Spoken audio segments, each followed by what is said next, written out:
Organized resistance in France was no longer possible. The government faced two alternatives: retire to North Africa and carry on from there, or give up the struggle.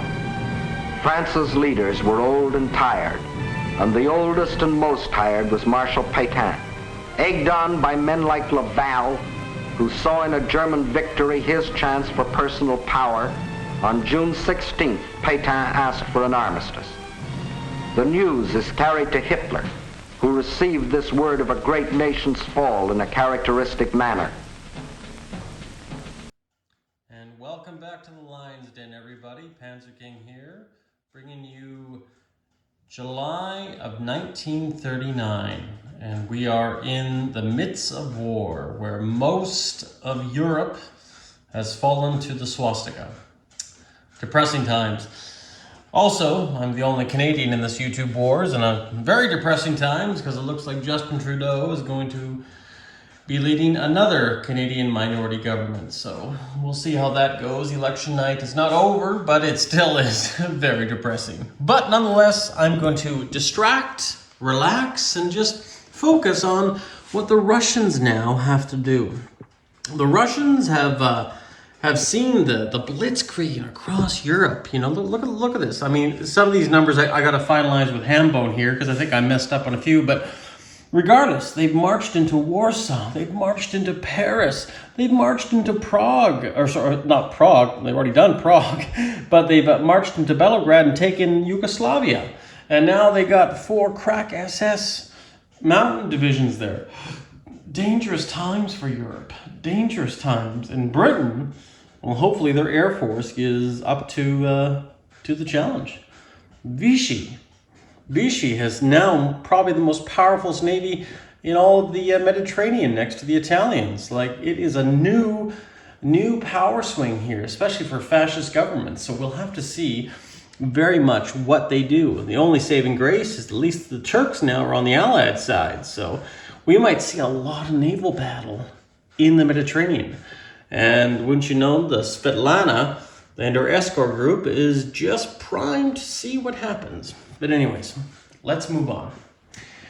Romania was aligned last turn, and contrary to popular belief, we are now going to roll a die, a 12-sided die, to see what we get for income on that. And I picked out a yellow dice to represent Romania, so we're hoping for a 12, but who knows? We're going to go over here to one of these boxes I've set up for a few battles, but technically this is the first thing that's supposed to happen, so we're going to see what happens and what income we get added to our actual income. So high numbers. 8, not bad. I'll take 8 any day of the week. So now, Russian income, with its sleeping bear rules, literally doubled its income to 16. So that's where we are right now. So, but that's not everything right now. We got a few more things up our sleeves to do. Now, one thing I should do is I just back up. Now, you see these 2 blue dice here? These are going to be for the Vichy ships or Free French ships that were not rolled for last turn. And we have a battleship and we have a light cruiser. So what we're going to do, you can see it's dark and blue. So the dark dice is going to be the battleship. The light blue is going to be the light cruiser. Let's see where they go. So we got a 1 and a 6. And you know what? I don't have my thing. Bear with me here. Bear with me. I'm so excited to roll that. I don't realize what it is. But luckily I got my Vichy thing right here. Ah, yes. Vichy. So, down here. For ships on the French production port. So we have 1 to 7 scuttled. Hold on, let's go take a look and see the numbers. We have a 1 and 6. Well, that's really boring. They're both scuttled. Okay, well, we know now what happens to these ships. They get taken off the production and we will never see them again. They're used for scrap iron and in some of the Skoda works, no doubts. And yeah, that is what it is. So all good. Anyways, back to what we're doing here. First of all, I guess we should see what the CCP are doing. The CCP are going to build 2 militia each at $4, and we have a recruitment role. That's all they can do. That's all they're going to do this turn. Now we're going to spend the $6, save $2, and we're going to complete this factory this turn. I'm going to do it right now just so I don't forget. I know it's at the end of the sequence, but it doesn't really matter. So $2 are going to be saved. Now I'm just going to add this now. $3 from the Molotov-Ribbentrop Pact plus an extra technology roll. So that's where we're going to go next, because we're going to go see what we're going to do for technology. Technology is going to be strategic rockets, long-range aircraft, jet fighters, heavy armor, and advanced artillery. Basically, all of these that have been moved out is what we're going to roll for. And we're going to see. Now, we get a free roll because we signed the Molotov-Ribbentrop Pact. So we'll see what happens. Now, here is our numbers we need to get. And color-coded for this situation, we're going to back up and we're going to roll our dice. See what happens. So pink is a no. Well, that's kind of semi-cocked, but we'll go with a 12. So that's strategic rockets. 7, yellow, no, we need an 8, so that's a no.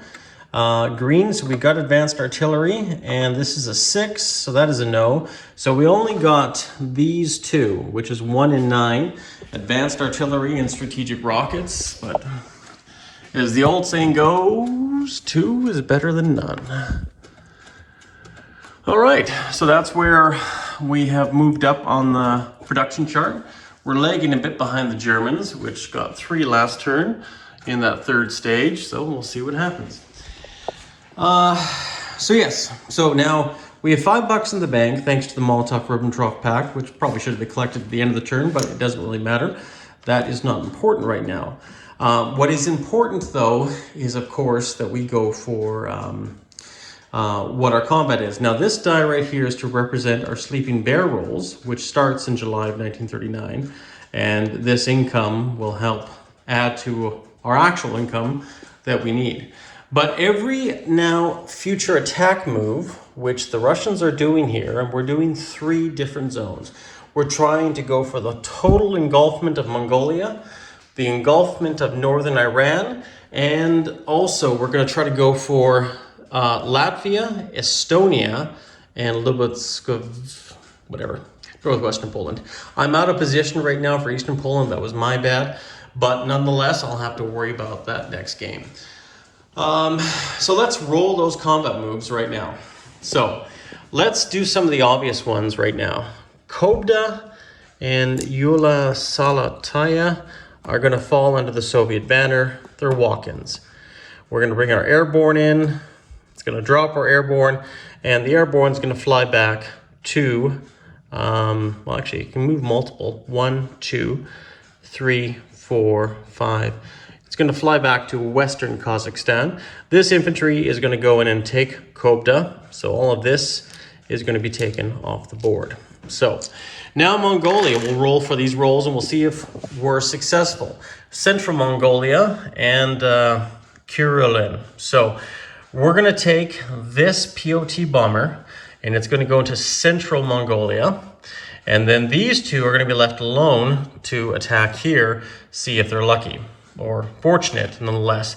And then 2 infantry are going to be coming in from this territory to help, hopefully, alleviate the pressure to get a successful attack.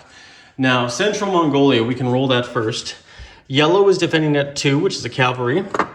And then the whites are going to be 1s. Gray is going to be 3 or less. I'm going to roll them all at once and see what happens. No hits. And no hits, except this. Now this is cocked, but I'm going to accept it as a hit, which means 1 infantry is taken off as a Russian casualty. No hits again. Oh my, not good for the Russians. So that's another hit. We are going to retreat from this battle and save our POT bomb. So Central Mongolia, believe it or not, is still safe. Not good for the Russians this first round. Now this one is the territory beside it. We have a militia at yellow, And then we have a cavalry and infantry. And once you know, the infantry is a 1 and we have a hit. So we're successful there. But sadly, Central Mongolia is not. So, nonetheless, we now will have to retreat. Those 2 infantry are dead. This POT bomber is going to go back to Chita. These arrows are going to be taken off the board. And these 2 are going to move into here. So we still have 1 territory in Central Mongolia that is now still Mongolian controlled. And there will be a recruitment roll by the Germans next turn for them to roll for that. Unfortunate that our Russian troops were not very successful, but under Konyev's leadership, it's not surprising. Oh, I didn't mean to say that, did I? I apologize. So that concludes the battles in the east. Let's move on to Iran. Now, Iran, this is a walk-in right here. We're going to be bringing in 2 cavalry divisions and only 2 cavalry divisions, and we're going to take Azerbaijan. So Azerbaijan is now fallen under the Soviet banner. Now with that, and let's just call it Western Mongolia, we're going to move our money up. Now this is the thing, we're going to keep it separate. We're going to move it up 2 spaces here because this is our own belligerence, if you want to call it that way. It's not on our path to war. That's a different die roll. So this right here is also going to be added to our income, but we're going to track that separately because we're being bad, but we like being bad. And right here, we have an attack. We have 3 Russian infantry divisions with a Soviet tactical bomber and a fighter attacking in here in northern Iran up against 1 infantry. Now, I believe I have it set it up over here. Yes, I do. And this is exactly the setup. Now, they are attacking into mountain, so there's a penalty right there with the mountain, not with the plains, and the infantry defends at 4. So we're going to roll everything. It's all color-coded. Should be easy to decipher. We already got a hit on the infantry, but he got a hit on us. So ultimately, and wouldn't you know, the fighters didn't get a hit. Well, that's the Russian Air Force in the early part of the war. So we're going to take that as a success. It's worth nothing, but we're also going to lose an infantry for that. Those poor Soviet troops. Now, moving on to another battle. Now, I haven't really described this fully, so I should try to do this right now. In Loboskitsky, we have 1 militia that's going to be attacked by 3 motorized infantry and a light armor. They can move 2, and they're going to attack into that region. In Latvia, we're going to have 2 motorized infantry and a fighter attacking Latvia. And in Estonia, we have this light armor that's in Western Russia moving in as well with what consists in the Second Army, which is 2 infantry right there. So 2 infantry are also going to be attacking that zone. I haven't set that up because I was so depressed with the election results, but you know what? We're going to roll it right now. There should be no modifiers. There should be no river, nothing of that. So let's do this first attack with 3 motorized infantry against this militia, also supported by a light tank. And we know the the militia defends it at 2, but just for reference here, we're going to look at this. Light tanks usually attack at a 4, and motorized infantry, which nonetheless attacks at a 2. So the whites are going to be 2. The yellow is going to be 4. And we do have a hit. We are attacking at 2. We do have a hit with the motorized. Once again, there's no penalty there. There's no river penalty. They're going to defend now at a 2. And that is a miss. So now Eastern Poland has fallen under the banner of the Soviet Union, with that territory occupied under the Oral-Kursk motorized division with 1 tank division. So that is currently there. Now we're moving on to Latvia. Latvia has a fighter, 2 motorized up against an infantry. This should be far more interesting. We have 2 infantry attacking at a 2. We have a fighter at a 6. And then we'll use the red dice as a 4. And we got 0 hits, second round of combat. And 0 hits again. And we got a hit there on us, so we lose one motorized infantry. I do apologize. Now we roll again. And we got a hit finally with a fighter, 6 or less. So thankfully we are successful with that. And he did not hit us back except for that initial thing. So we lose one motorized, but we do take Latvia. And that falls once again under the Russian banner. And now, the last but not least, is Estonia in the north. 2 infantry divisions out of Leningrad, supported by a medium tank up against an infantry. And we probably can roll the same thing, except the green die will be a 4 or less. And the infantry will be attacking at a 2, and the red will be defending at a 4. And we have a hit. That's all we need. And he does not, sorry, I'm off camera there, but he has a 6. So, yes, all in all, not bad. This infantry in Estonia is taken off, and now that falls under the Russian sphere of influence. We lost 1 infantry. Sorry, no, we actually did not lose an infantry. That was the prior battle, but we do have a light tank now in Estonia. So that's good for the Russian Empire. Good morale. We have now taken 1, 2. Actually, you know what? I'll show you in a little bit more style. We have now taken 1, 2, 3, 4, 5, 6, 7, 8 territories. Now, it doesn't equate to a lot of money this turn, but nonetheless, an important step. An important step nonetheless. So now our income only goes up 2 with all those attacks, but nonetheless, we have gained more ground for Mother Russia. So, what do we do here? Now let's just look at our non-combat movements. We have 2 spaces left out of northern Iran, so we're going to link up here in western Kazakhstan. Take those off the board. And now we are going to recall this fighter that had 1 space, and it will stay in northern Belarusia. The Russian Navy, well, basically now we're going to get into non-combat movements, right? Just to conclude Russia. Basically, the Russian Navy, and we're going to go down south.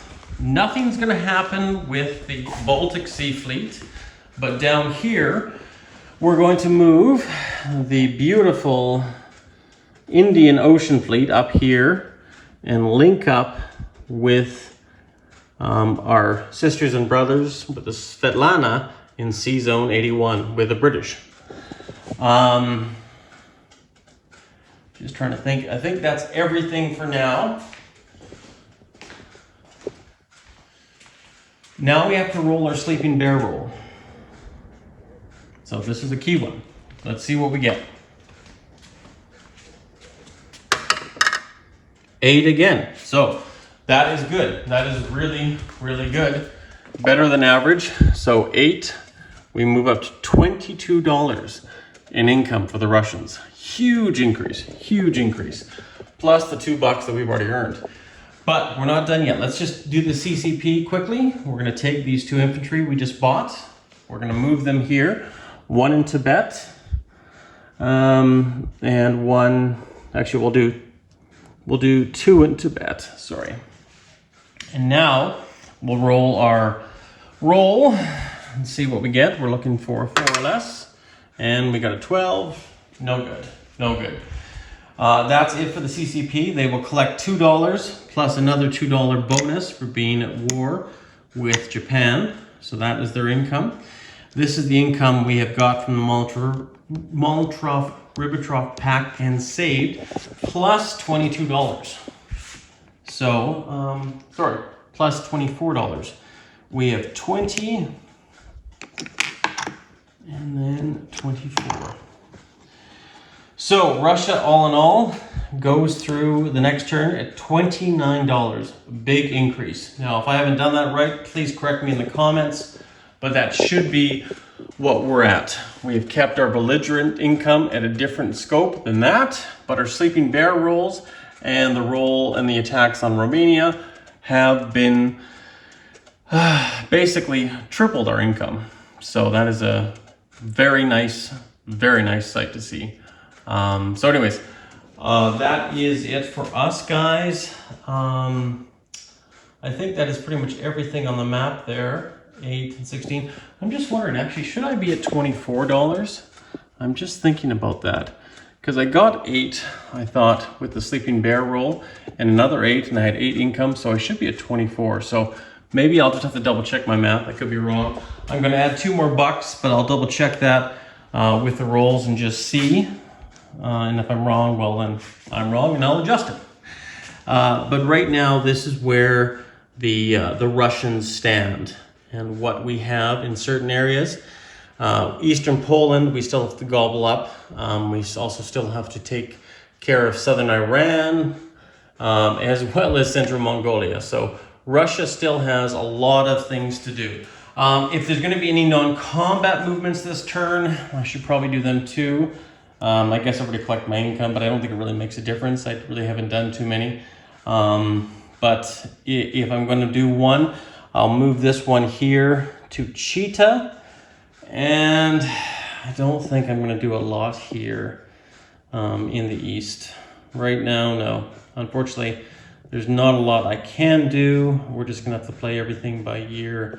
Our planes have already been moved, and we have our plane here in northern Belarus. So, yeah, that's it, guys. That is Russia's turn in a nutshell. Hopefully, you'll go on and enjoy turn 39.S.2 for Japan. See what Japan has up their sleeve for the future conquering the rest of Asia. The Free French now are there, so we'll see what happens. But yeah, we are eagerly awaiting for Mark the Shark's turn when it comes out. Everybody stay classy. This is Panzer King here in the Lion's Den, signing out, and you guys all stay classy.